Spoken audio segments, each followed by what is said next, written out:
Good morning. నమస్తే పెట్టు. నమస్తే పెట్టాను మమ్మీ ఇట. నమస్తే పెట్టు. నమస్తే ముందు ఈ మమ్మీ బుట్ట నమస్తే పెట్టు. మరి పెట్టానంట చూడు. Second second second good morning చెప్పాలి కదా. Good morning.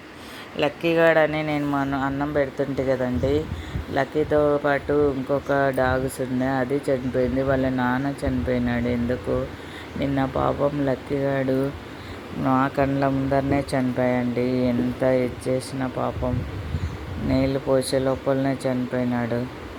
చాలా బాధగా అనిపిస్తుంది. ఇంటి ముందర వచ్చి వీడు షాపు పోతుంటే ఎంత బాగా వచ్చేవాడు. అంత మా సార్ పోతున్న బండెమ్మడి రన్నింగ్ చేసి షాప్ దగ్గర కురికేవాడండి. చాలా అంటే చాలా బాధ వస్తుంది. ఎందుకో సర్జరీ చేసినాక ఒక నెలకే ఇలా అయిపోయిందండి. చేసినాక చనిపోయినాయి. చాలా అంటే చాలా బాధ వస్తుంది ఆ డాగ్ చనిపోయినందుకు. ఎక్కడన్నా ఉండని లక్కీ అనేటాలకు వచ్చి మా అన్నం తింటుండే. అసలు నిన్నటి నుంచి